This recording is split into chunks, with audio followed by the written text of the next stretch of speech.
Hi,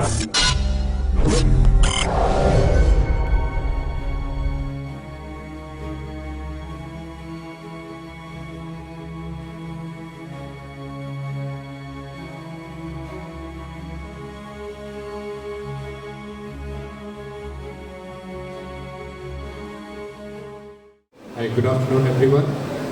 I'm going to talk about the global context for action. This presentation was prepared by John Van Dyck. He is the United Technologies Corporation Building and Industrial Systems Chief Sustainability Officer. And I'm sure all of you can agree that I don't look like John Van Dyck. My name is Rajesh Malik. I work as Regional Consultant Program Manager in the Caribbean Middle East. I'm based in Dubai. Now,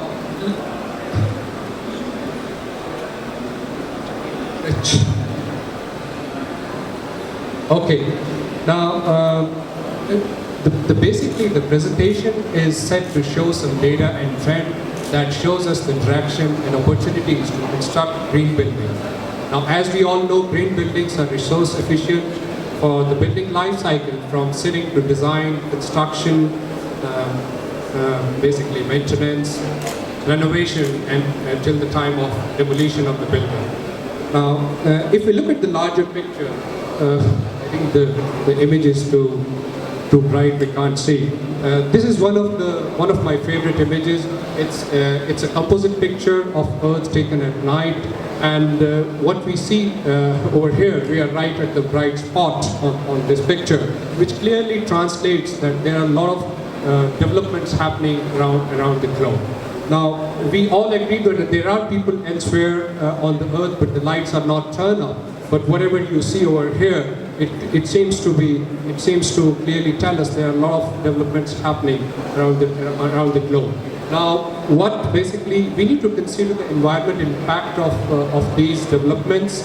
Now, let's take an example of China. Now, China, for example, every year in China, 15 million people migrate from the countryside or the rural side to the city. And Chinese government tell us that this trend is going to continue for next 20 years.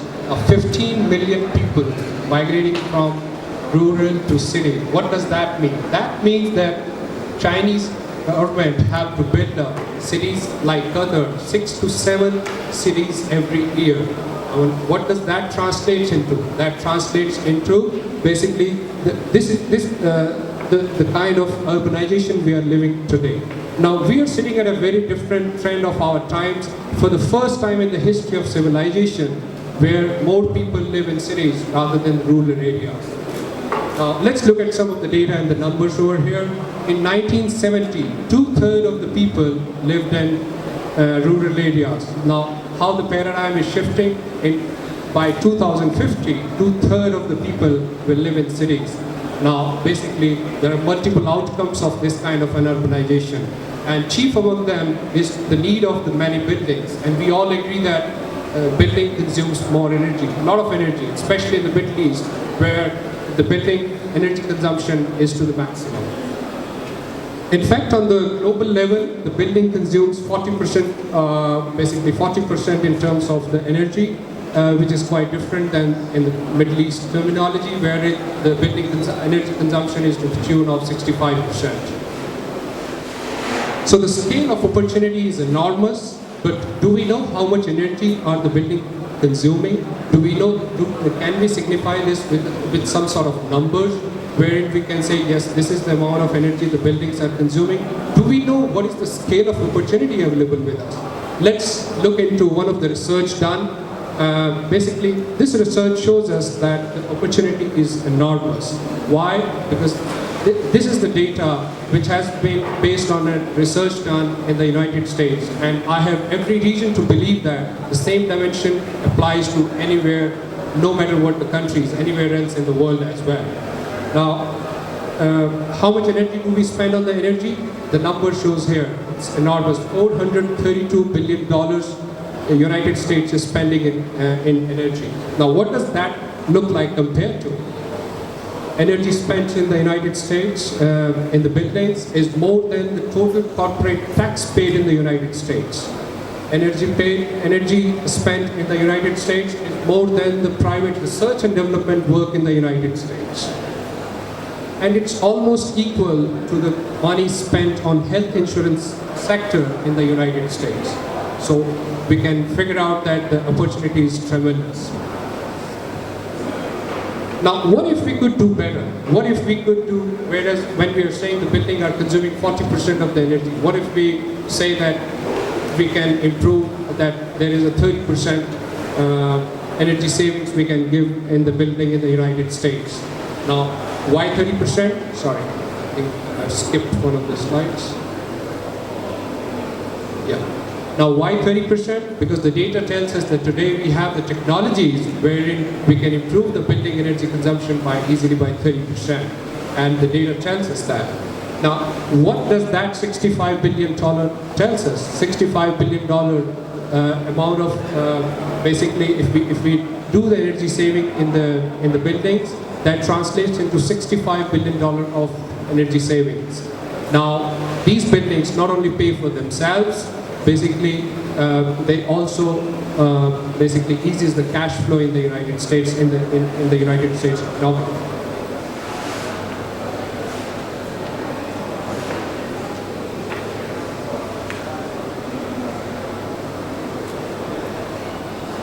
Well, $65 billion is almost equal to 28% rate of return, which is for 10 years, which is equal to 4 times better than the earnings on the corporate bonds in the United States. So it's an enormous saving. Now I'm going to show you the data wherein we can prove that this actually kind of energy savings in practice. Now some of you ask, is this real? Is this practice or is this just a theory? No, it's definitely in practice. People are working on strategies where they're showing that a lot of energy savings can be done. Now, this is one of the interesting commercial construction chart in the United States. Now, the overall construction is shown by the blue area, and whereas the green construction is shown in the green. Now, if we look at the left, in 2005, the overall construction, only 2% of the market is actually the green construction. Now, as we see, as we go towards 2008, we see that there has been significant increase or acceleration in the green building construction from 2% to 12%, whereas just after 2008 there has been a significant drop in the construction market, and it's no surprise it was because of the global recession. But as you see, the green building construction has been significantly accelerating even during the depth of the recession. If you really say, look at 2012 number, the green building construction have increased to the tune of 44%. 44%, significant increase compared to the previous few years. Now, one of the reasons the green building market is significantly improving, it is because green building adds value. We have a research report from Dr. Neil Cook. Dr. Neil Cook is the professor at Maastricht University in Netherlands, and he's also a visiting professor in University of California in Berkeley. Now, he had a database of 30,000 buildings in the United States. He do an economical comparison of these buildings and basically economic values of the green buildings, and he make a comparison between the green building versus the non-green buildings within the same neighborhood, within the same city blocks. So the data clearly tells us what kind of value addition comes from while constructing the green building. Now, it's clear that the green building commands 3% rent premium. It's impressive. When we further look at green buildings commanded 7% higher cash flow. 7% is again very impactful, very meaningful. Any business scenario, 7% excess cash flow is very, very impressive. Now so what we can say that the green building are really good investments. 13% higher transaction price. Now on account of what? Higher occupancy rate, higher rent premium, and higher cash flow. It all leads to 13% higher transaction price of the green buildings. Because why? Because more people want to live and work in green buildings. Now, when we further look at, in my company, the United Technologies, we measure the amount of carbon emissions avoided during last 13-14 years. This is one of the calculators. If you go and visit a website called naturalleaders.com, you can see this calculator running live. Now what it translates to, we have recorded this data of saving the carbon emissions on Earth, on the global level, basically since 2000, and it clearly tells us there is a huge amount of carbon emissions saved, 135 million metric ton of carbon emissions saved on account of very high energy efficient systems installed by Carrier across the globe.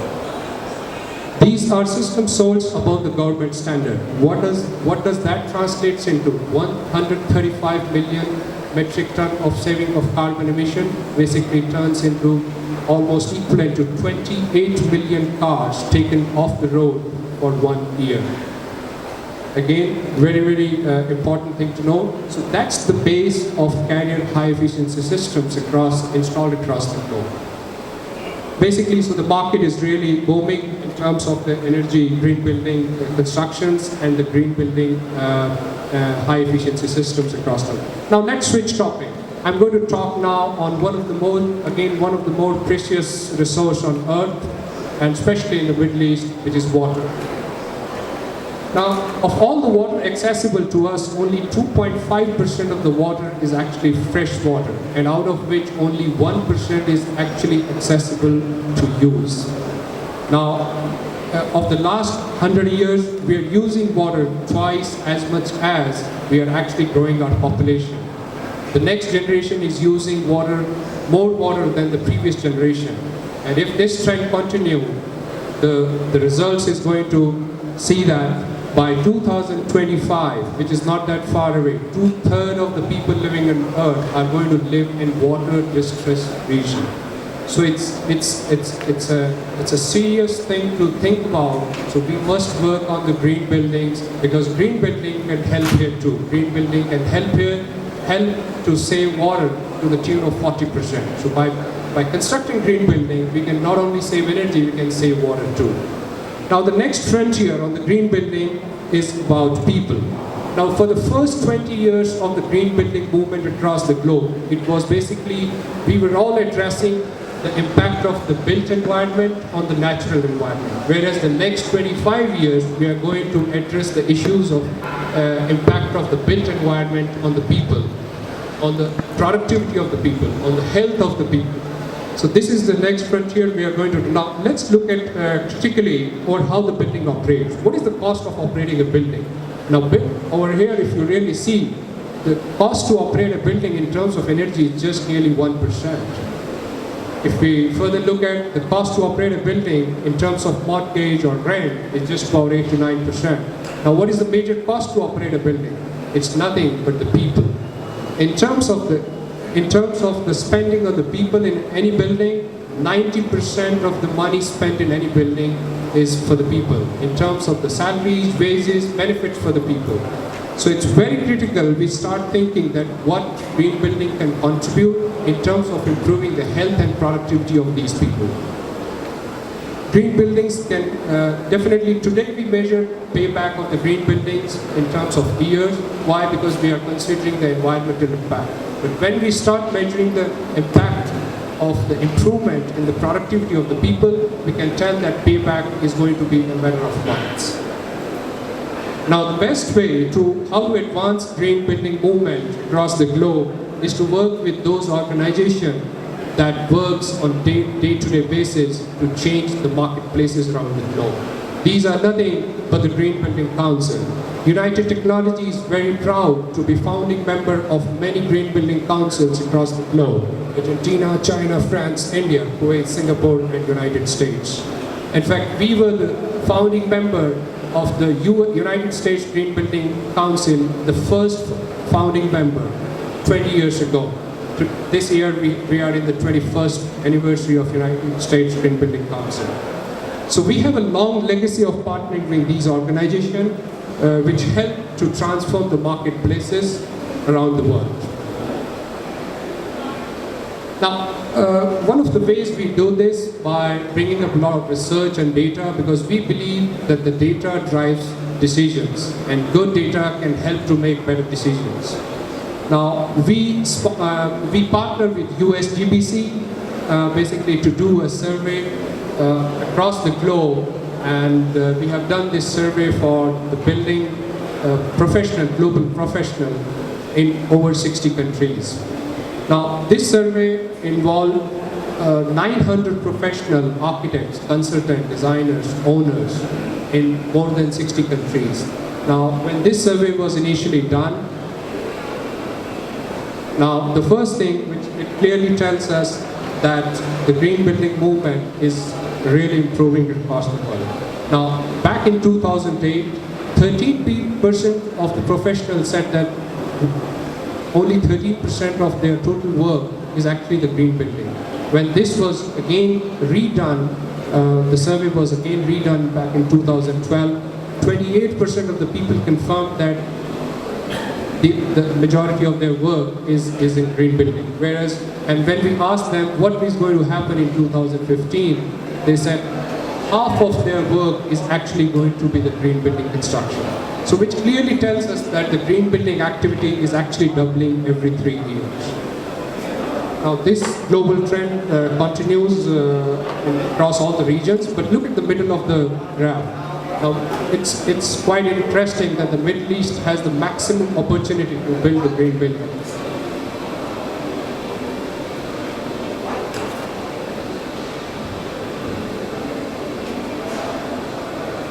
Now the survey tells us that the majority of the green building work is happening in the existing building, which is not quite surprising because 20 years ago when the green building movement started, it was mainly about the new construction. Perhaps that was easy, but now it's more because the green building movement is coming to a maturity state, so you have more major work happening in the green buildings. Further, there were a lot of triggers in terms of the green movement around the globe. Now, if you compare the numbers of 2008 and 12, in 2008 people used to have green buildings or work on the green buildings because people used to think that's the right thing to do. It's more of a, I would interpret that was a corporate social responsibility of the people to work in the green building movement at that point of time, which is actually being changed now. And a lot of people believe to build green buildings because of the lower operating cost. So in 3 years, the evolution in 3 years is remarkable, and it shows that we have gone from push to pull. We used to push people to have green buildings earlier and hoping that yes, there will be the end users and the owners who will construct green buildings. But now it's the clients are demanding to build green buildings. Barriers from the green buildings are really dropping.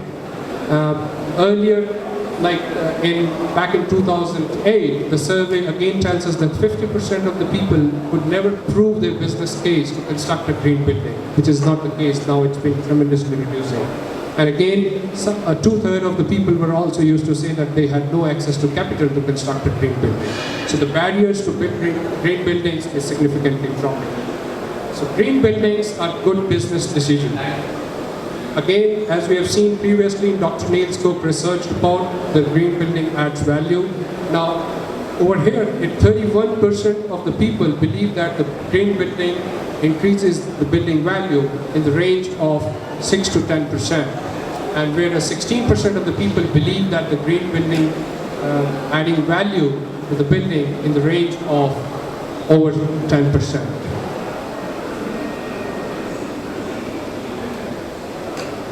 So my company is committed to advance green building movement across the globe by having 4 key strategies. First, we partner with a global organization, as I've earlier explained, like green building councils.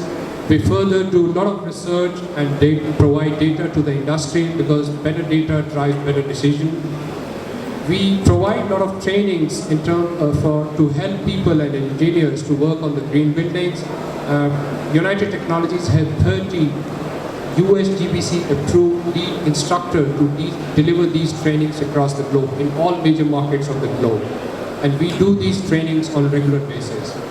Besides that, we also provide education. We do distinguished lecture series and a lot of activities similar to that. So we are, as a corporate, we feel that we are completely involved in advancing the green building movement across the globe. So green building are excellent business decision, and green building are also environmentally responsible.